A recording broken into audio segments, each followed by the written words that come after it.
Alón Pinkas es un diplomático y un gran escritor de Israel.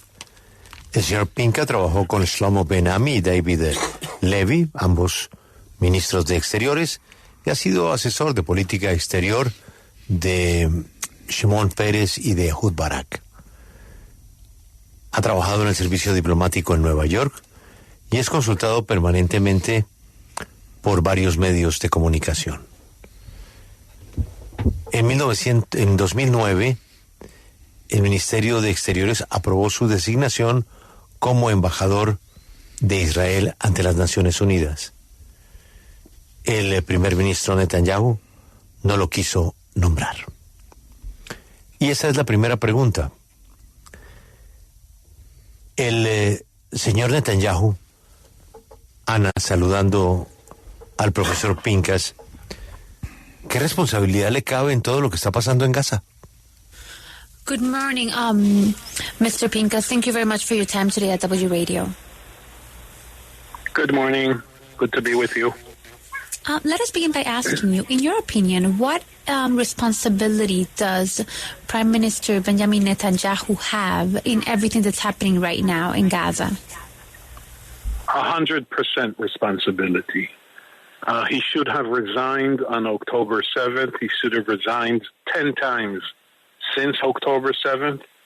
And he should, if he feels and thinks he's responsible, which he does not, but he is, and be held accountable, which he doesn't think he should be, but he is, he should call for an election immediately.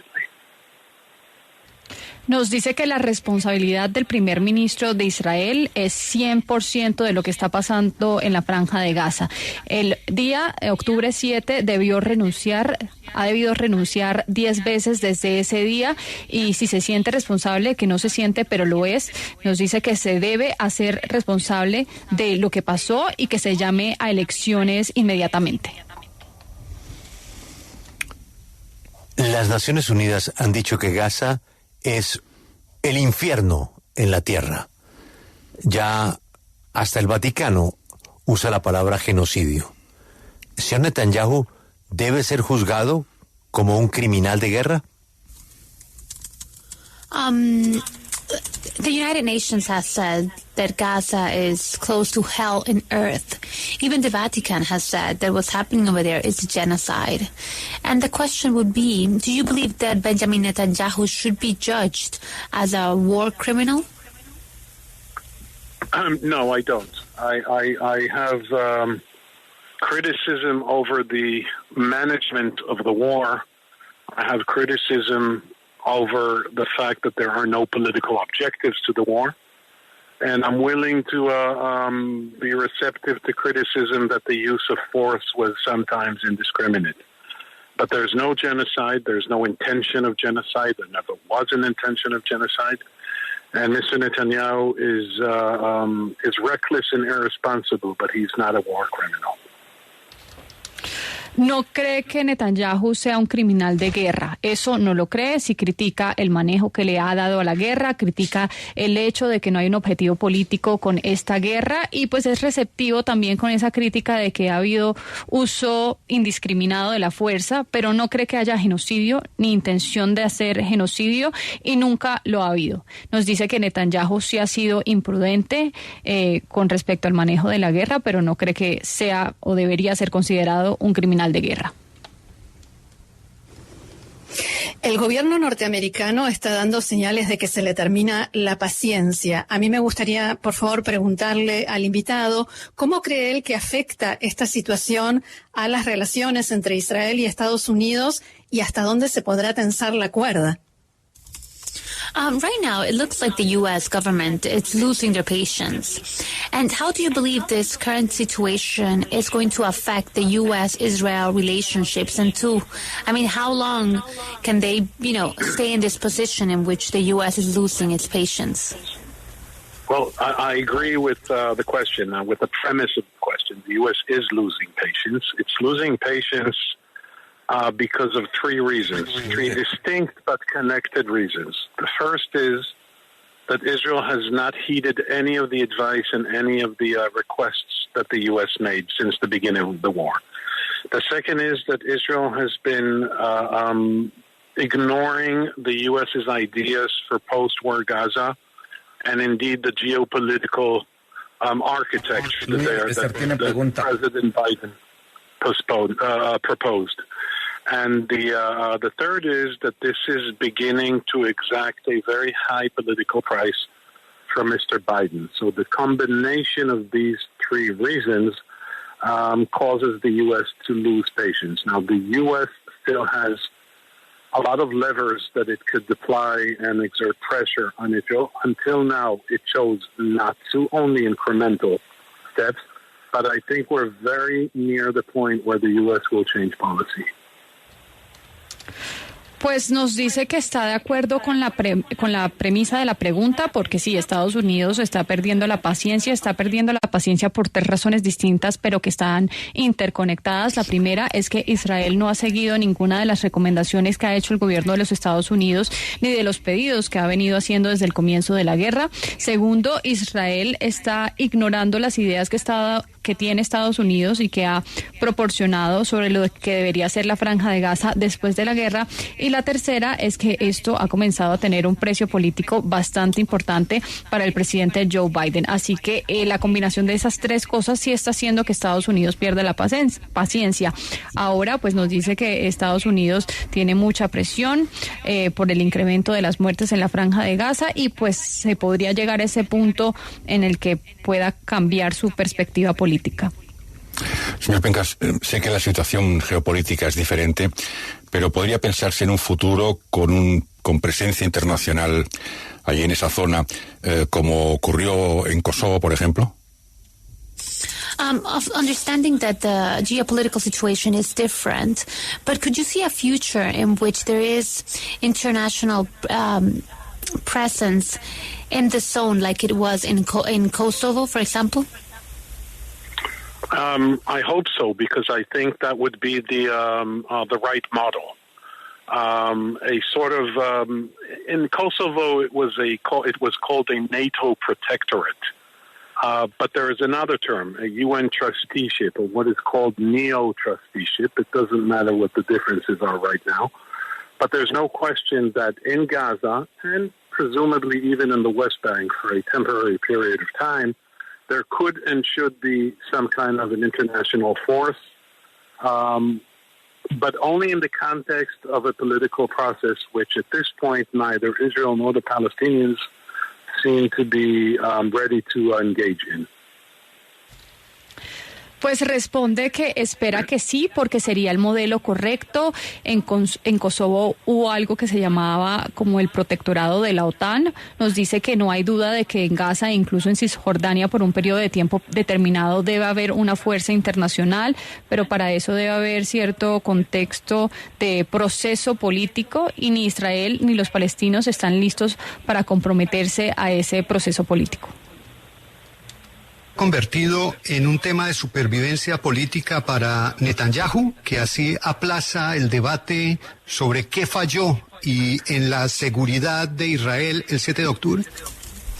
Do you believe that perhaps this has become like a survival thing for Netanyahu, in which he is, delaying the political changes, but also delaying the conversation about what was the things that were not done correctly on October 7th? 100%. This is all, his entire conduct, Mr. Netanyahu's entire conduct is subject to his political calculations. That is the reason why he refuses to take responsibility and be held accountable for the catastrophe of October 7th. By the way, it's the worst catastrophe in Israel's history. And it is all driven by his survival, by his political survival. And let's remember that for 9 months before the war, preceding the war, there were mass demonstrations against his constitutional coup d'etat. And he is on trial for on three charges, 3 indictments of corruption and bribery. So all this leads to the inevitable conclusion that for him, it's all politics. Sí, pues para él todo es política, está 100% de acuerdo con eso, porque toda la conducta de Netanyahu es un cálculo político, está sometido a un cálculo político, por eso no asume responsabilidad de la catástrofe del 7 de octubre, que de hecho ha sido la peor catástrofe en la historia de Israel.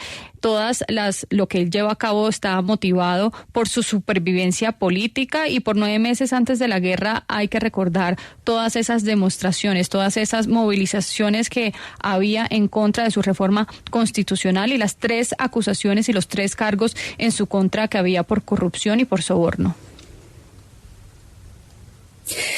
En Israel hay gente que acusa a Netanyahu de haber deteriorado e incluso arruinado las relaciones tanto con los demócratas como con los republicanos. ¿Qué opinas sobre esto?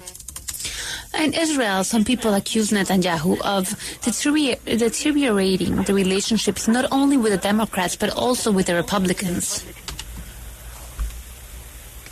Yeah, that's true. I mean, he obviously has his sympathies and his inclinations, and they are with the Republicans. But his mismanagement of relations with the U.S.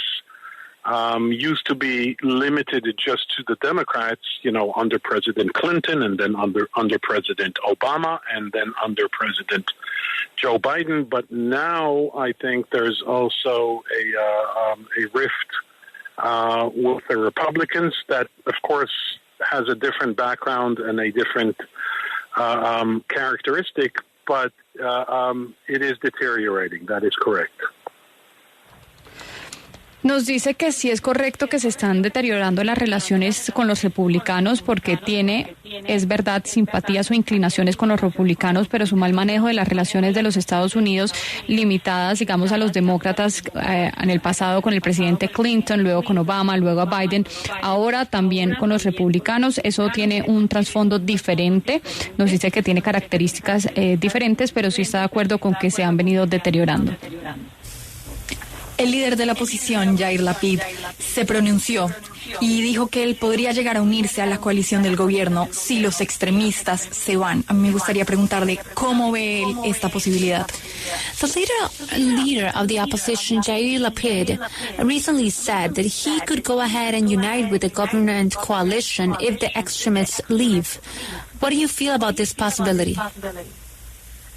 I think, he expressed a political option, but I think that was true for when he said it. I don't think this is a practical matter right now, for the same reason that we spoke about 2 questions ago. Because Netanyahu's calculations are entirely, completely political, he will not change the makeup of his coalition, because he needs this particular right-wing extremist coalition for his own political prospects. So I think that while Mr. Lapid made a good hypothetical suggestion, it has no practical value. Pues nos dice que esta sugerencia del señor Lapid, aunque sea una buena sugerencia hipotética, no tiene un valor práctico. Nos dice que Yair Lapid se pronunció y expresó esa opinión política y esa opción, pero pues no cree que se vaya a llevar a cabo, no cree que sea un asunto práctico en este momento, precisamente por lo que ya nos comentaba, y son los cálculos políticos que hace Netanyahu y que todas las decisiones que toma son motivados por esos cálculos políticos. Entonces no cree que vaya a cambiar su coalición porque necesita a esos extremistas de la derecha para su prospecto político. Muy interesante todo lo que nos ha dicho nuestro invitado, el diplomático Pinkas. Yo tengo una última pregunta. En esa conversación, y ya casi nadie habla de ese tema, es que nuevamente debemos condenar lo que hizo Hamás el 7 de octubre en Israel. Eso es inaceptable, macabro. Pero aún no hemos sentido la venganza de los mártires de Hamás en el mundo. Todavía no ha pasado eso. Es decir, la deuda que tienen pendiente con Alá para cobrar los 30, 40 mil o 50 mil muertos de Gaza. ¿Qué tanto teme él a esa venganza de los mártires de la guerra, repito, condenando lo que pasó el 7 de octubre, Ana. Of course, the first thing we have to do always is condemn what happened the 7th of October. But how much does it worry you, the martyrs of the war, those 30, 40, 50,000 people that, have died, and that debt that these Hamas members could have with Allah for these lives lost? How much do you worry about these war martyrs? Well, they're not martyrs. Are we talking about if the idea or the question is about the 30,000 deaths in Gaza, mostly civilians, then obviously that's unfortunate and tragic. This is a catastrophe that Hamas caused. I wish Israel would have been more discriminate in how it conducted the war in Gaza. But yes, of course I do worry because the idea is to reach at some point some kind of political process. And when you have against the background of 30,000 dead, it's very difficult to begin a process of good faith. Blaming Hamas, and they are to be blamed for all this, is philosophically important, but practically, politically, what happens in Gaza also affects, in a negative way, the prospects of any peace process. Well, Mr. Pinkas, thank you so much for your time in W Radio. It's been a pleasure having you today in our show. It's my pleasure. Thank you very much. Bye, bye. ¿No son mártires? Pues nos dice que si la idea de la pregunta es sobre los 30,000 muertos que hay en la Franja de Gaza, la mayoría siendo civiles, él considera ese hecho desafortunado, lo considera trágico, es una catástrofe causada por Hamás. Obviamente hubiese esperado una respuesta mucho más discriminada o que conducieran la guerra de una manera más discriminada en la Franja de Gaza, pero por supuesto que le preocupan esos 30,000 muertos porque si se quiere llegar a un proceso político, que es la idea, pues no es el contexto ideal para poder comenzar un proceso de buena fe. Entonces se debe culpar a Hamás, por supuesto, a Hamás de lo que está pasando en la Franja de Gaza filosóficamente, lo cual es importante, pero en la práctica es negativo lo que está pasando en la Franja de Gaza si se quiere hablar de un prospecto o un proceso político.